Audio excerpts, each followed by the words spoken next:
নমস্কার বন্ধুরা, আজকে চলে এসেছি আবারও বাঁচা মাছের রেসিপি নিয়ে। তো শুরু করা যাক। সবার প্রথমে বাঁচা মাছগুলোকে ভালো করে কেটে ধুয়ে নিয়েছি। এখন হলুদ আর লবণ দিয়ে ভালো করে মেখে নেব।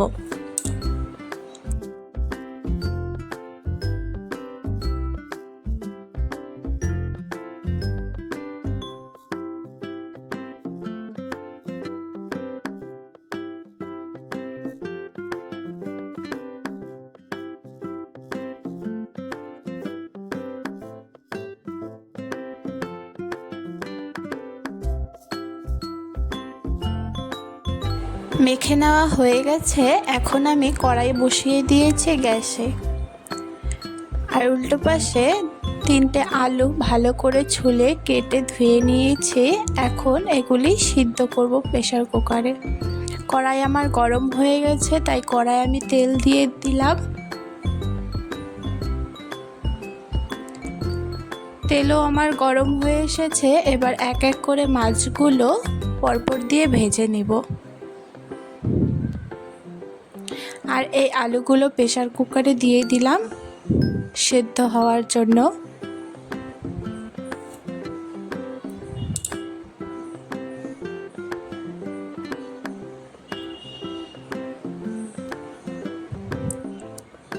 এক পাশ ভাজা হয়ে গেছে মাছগুলো, এখন আরেক পাশ ভেজে নিচ্ছি উল্টে দিয়ে।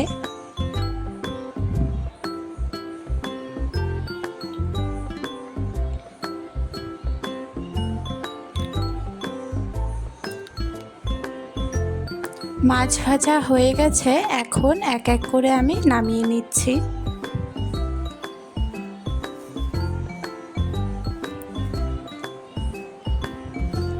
নামিয়ে নেওয়া হয়ে গেছে, আর আলু আমার সেদ্ধ হয়ে গেছে। নামিয়ে নিব। এখন একটা বাটি নিয়ে নিলাম, তাতে পরিমাণ মতন একটু জল দিয়ে লঙ্কা বাটা 1 চামচ দিলাম, আর 1 চামচ আদা গুঁড়ো, পরিমাণ মতন হলুদ গুঁড়ো, 1 চামচ ধনে গুঁড়ো, আর 1 চামচ জিরা গুঁড়ো দিয়ে ভালো করে মশলাটা চামচ দিয়ে মিশিয়ে নেব।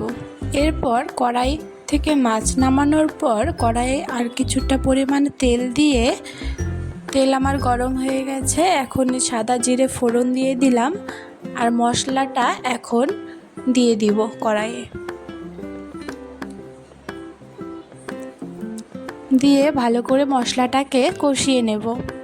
পরিমাণ মতন লবণ দিয়ে দিলাম।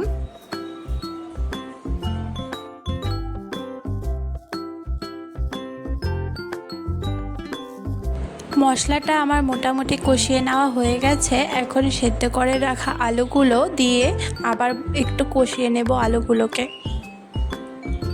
আলু কষিয়ে নেওয়া হয়ে গেছে, এখন আমি জল দিয়ে দিচ্ছি। ঝোলের জলটা ফুটতে দিব কিছুক্ষণ। ঝোলের জল ফুটে গেছে, এখন আমি এক এক করে ভেজে রাখা মাছগুলো দিয়ে দেব। মাছগুলো কিছুক্ষণ ঝোলের সঙ্গে ফুটিয়ে নেব।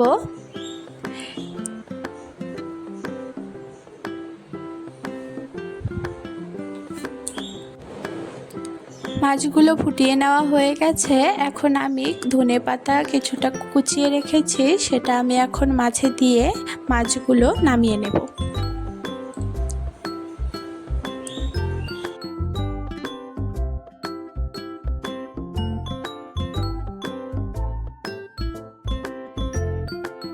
তৈরি আমার বাঁচা মাছের ঝোল আলু দিয়ে। আপনারাও বাড়িতে ট্রাই করে দেখবেন।